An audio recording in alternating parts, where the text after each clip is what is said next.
அம்மா இருக்கும் போதும் அப்படியே தொடர்ந்து இருந்தாங்க. சரி, இவங்கெல்லாம் நம்ம பார்க்கணும். ஒரு பக்கம்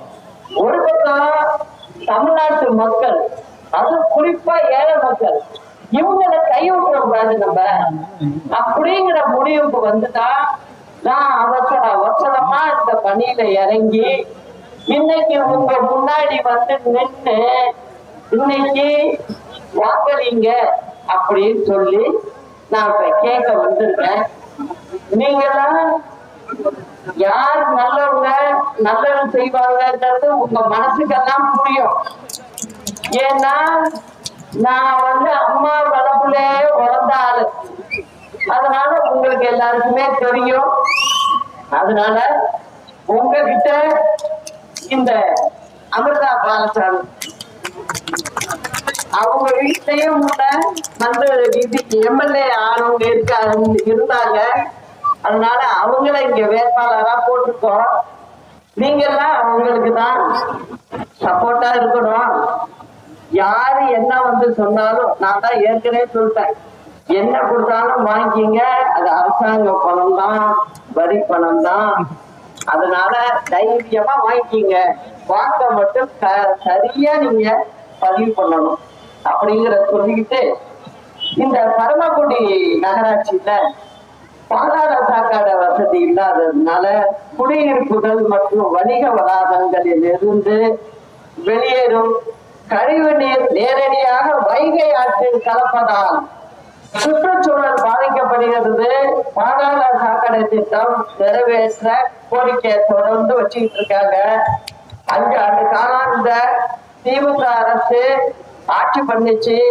ஆனா இந்த நகராட்சியில எந்த வேலையும் நடக்கல. அதே போல கைத்தறி நெசவாளர்களுக்கு வழங்கப்பட வேண்டிய ரிபேட் தொகை உடனே விடுவிக்க கோரிக்கை விடுக்கிறாங்க. ரிபேட் தொகையை உயர்த்தி வழங்கணும்னு கேட்கிறாங்க. அந்த நெசவாளர்கள் கோரிக்கை இதுவரைக்கும் தடுப்புல போட்டிருக்கு. அதுக்கும் ஆட்சி மாறினாதான் செய்ய முடியும் அப்படிங்கிறத சொல்றேன்.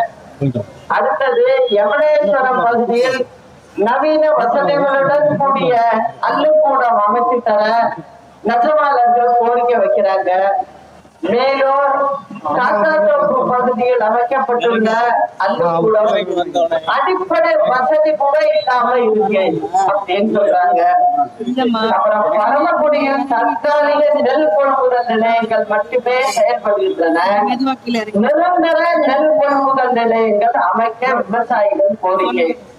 அது இந்த திமுக அரசு ஆண்டு 5 வருஷம் முடிஞ்சிட்டு இதை எதிர்பார்க்கறது வேண்டாத வேலை, நம்ம வந்து செய்வோம் அப்படிங்கிறத சொல்லிக்கிறேன்.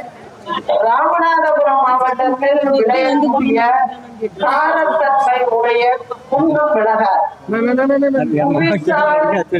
குறியீடு பெற்றுள்ள நிலையில் இங்கே விளைவிக்கக்கூடிய மிளகாயை பதப்படுத்த உலர்களம் அமைத்து தர விவசாயிகள் கோரிக்கை.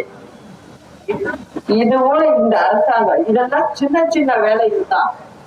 இத கூட அவங்க பார்த்து அந்த மக்களுக்கு, அந்த விவசாய மக்களுக்கு ஏற்கனவே கஷ்டப்பட்டு இருக்காங்க, அதை செஞ்சு கொடுத்துருக்கலாம். ஒன்னும் பெரிய செலவு இல்லது, ஆனா செய்யல. நம்ம நிச்சயம் செஞ்சு கொடுப்போம். அதே போல பரமக்குடியிலிருந்து யமுனேஸ்வரத்தை இணைக்கும் தரைப்பாலம் மிகவும் சேதம் அடைந்துள்ளதால் புதிய மேம்பாலம் அமைத்து தர கோரிக்கை வச்சிருக்காங்க. அதையும் இந்த அரசாங்கம் செய்யவில்லை.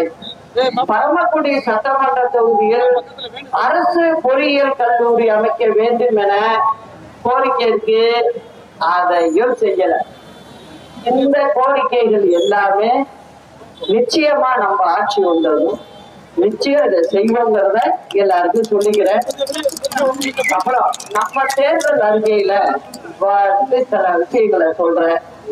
மகப்பேறு உதவித்தொகையாக தற்போது வழங்கப்படுறது 18,000 ரூபாய். அதை 24,000 ரூபாயா உயர்த்தி தரப்படுவோம் அப்படிங்கிறத சொல்லிக்கிறேன். பிறந்த குழந்தைகளின் நலனுக்காக அவசிய பொருட்கள் கொண்ட அம்மா நல பெட்டகம் முன்ன அம்மா கொடுத்தாங்க, அதை அப்படியே இந்த அரசாங்கம் நிறுத்திட்டு அதை மீண்டும் வழங்குவாங்கிறத சொல்லிக்கிறேன்.